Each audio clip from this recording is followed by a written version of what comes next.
Today, we're talking about the names you don't want to see in Jeffrey Epstein's files. I mean, unless you like awkward dinner parties with your lawyer present. From former presidents to current presidents and power players, these are the political figures, past and present, who've been linked to Epstein through fight logs, campaign donations, court records, and the occasional, oh, I barely knew him. And let's be clear, none of this is proof of a crime. But if your name shows up next to Epstein's often enough, people are gonna start asking questions. And so, we are. Here's a little compilation of the US political figures that have ties to the Epstein case. Bill Richardson, former New Mexico governor and UN ambassador.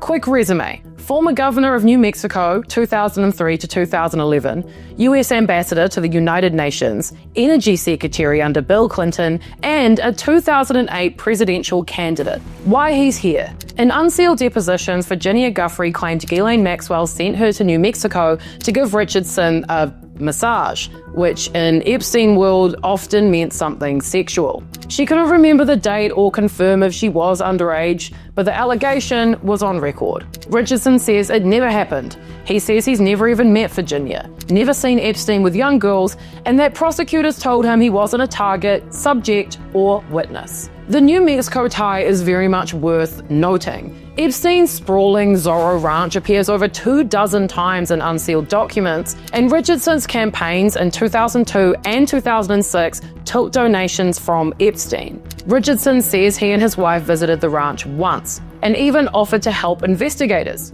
No charges have ever been filed against him in relation to this. Bill Clinton, 42nd President of the United States.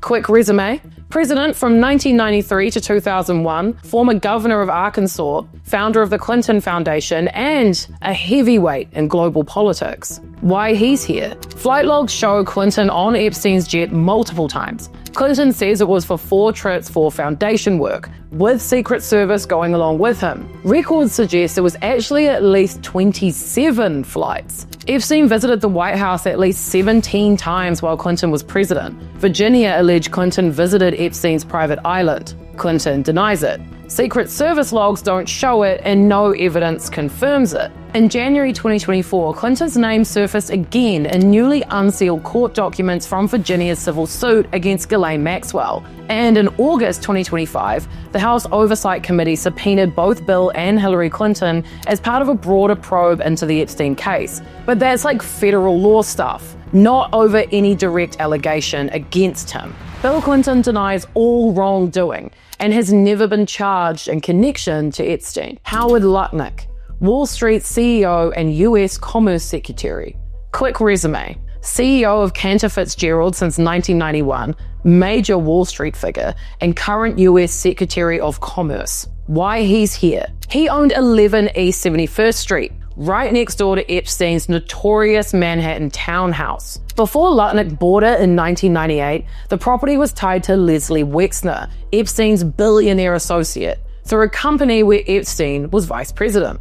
By 2018, Lutnik had paid off the $4 million mortgage. The Commerce Department says Lutnik had no dealings with Epstein. Lutnik himself says he was simply a neighbor, a very unlucky one. Alexander Acosta, former US Attorney and Secretary of Labor.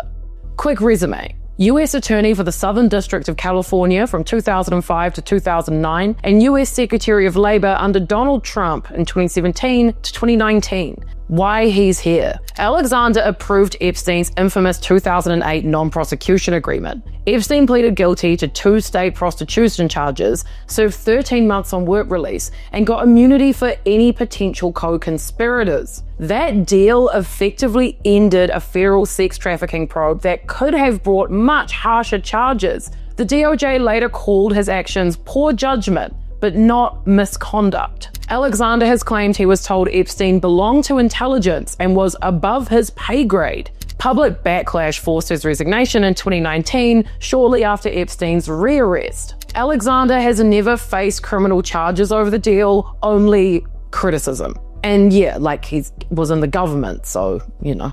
Also, I'm going to want to comment that his name is Alexander Acosta, and like I know that, but the New Zealand accent is sometimes too strong for words to work the way they're supposed to. So I apologize. Donald Trump, President of the United States.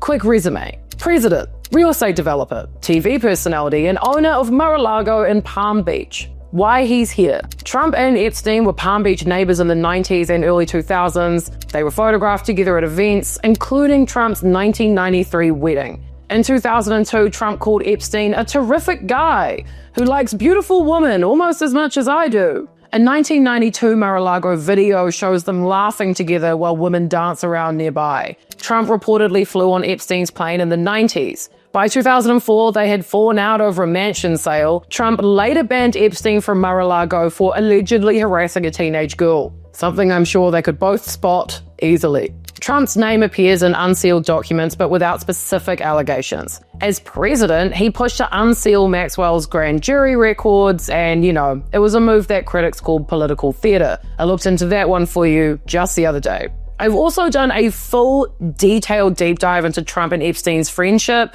Check that out now. George Mitchell, former Senate Majority Leader and U.S. envoy. Quick resume. U.S. Senator from Maine from 1980 to 1995, Senate Majority Leader for 6 years, and U.S. Special Envoy for Middle East Peace under President Obama. Why he's here. In court filings, Virginia alleged Epstein told her to have sex with Mitchell. Mitchell flatly denies this. He says he's never met her, and he calls the claims false. Epstein's pilot testified Mitchell flew on Epstein's plane, but said he never saw anything inappropriate. Mitchell has never been charged and maintains the allegations are completely untrue. So there you have it for today. 6 big names, 6 very different types of connections to Jeffrey Epstein. Some involve serious allegations. Others are just plane rides, campaign donations, or just kind of unfortunate geography. And every single one comes with a very strong denial from the person involved, regardless of photos or flight logs or records or any of those things. But here's what they all have in common. Their names live on in the documents, the testimony, and in the public imagination. And whether that's fair or not, well, that's up to you to decide. If you want more deep dives into the high-profile names orbiting this case, hit like, subscribe, and turn on notifications. This Epstein story is still unfolding, and the list of people with their names on the files is not getting any shorter. If you want a more detailed look into any of the people I mentioned today, make sure to check out my other videos. This one is more of a good overview of these people just to keep everything together or to get you started. Bye!